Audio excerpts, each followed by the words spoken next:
It's good to see you, Mr. Zuckerberg. I think you, of all people, can appreciate using a person's past behavior in order to determine, predict, or make decisions about future behavior. And in order for us to make decisions about Libra, I think we need to kind of dig into your past behavior and Facebook's past behavior with respect to our democracy. Mr. Zuckerberg, what year and month did you personally first become aware of Cambridge Analytica? I'm not sure of the exact time, but it was probably around the time when it became public. I think it was around March of 2018. I could be wrong, though. Mm-hmm.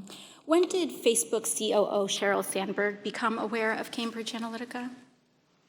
I don't know off the top of my head. You don't know. Did anyone on your leadership team know about Cambridge Analytica prior to the initial report by The Guardian on December 11th, 2015?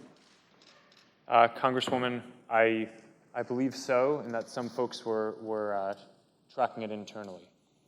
And I'm actually, as you're asking this, I do think I was aware of Cambridge Analytica as an entity earlier. Mm-hmm. I don't know if I was tracking how they were using Facebook specifically. When was the issue discussed with your board member, Peter Thiel? Congresswoman, I don't know that off the You don't know. This was the largest data scandal with respect to your company that had catastrophic impacts on the 2016 election. You don't know? Well, Congresswoman, I'm sure we discussed it after we were aware of what happened. Okay. You announced recently that the official policy of Facebook now allows politicians to pay to spread disinformation in 2020 elections and in the future. So I just want to know how far I can push this in the next year. Under your policy, using census data as well, could I pay to target predominantly Black zip codes and advertise them the incorrect election date?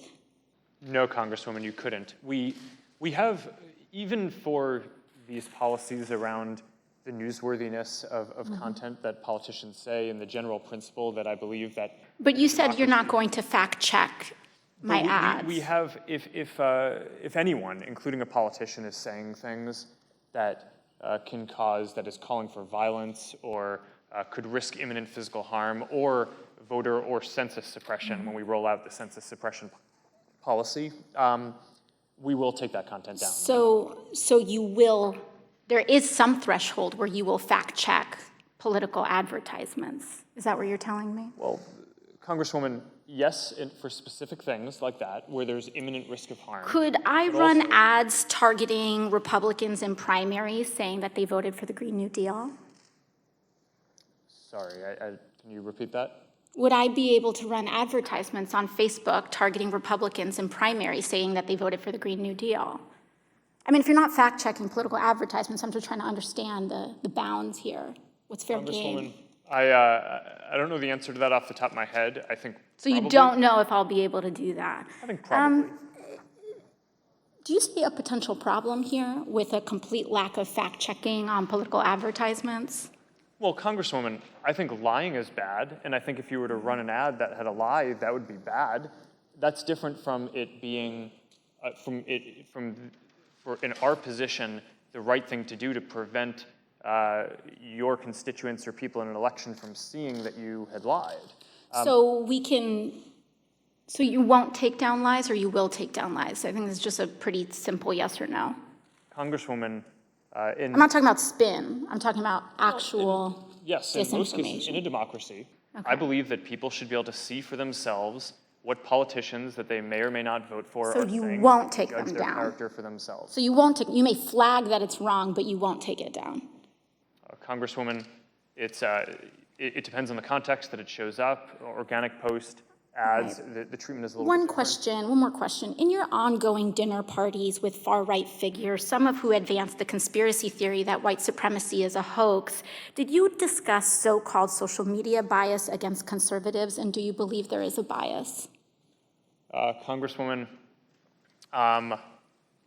so I don't remember everything that was in the question. That's all right. I'll move on. Can you explain why you've named the Daily Caller, a publication well-documented with ties to white supremacists, as an official fact checker for Facebook? Congresswoman, sure. We actually don't appoint the independent fact checkers. They go through an independent organization called the Independent Fact Checking Network that has a rigorous standard for who they allow to serve as a fact checker. So you would say that white supremacist-tied publications meet a rigorous standard for fact-checking? Thank you. Congresswoman, I would say that we're not the one assessing that standard. The International Fact-Checking Network is the one who is setting that standard. Thank you.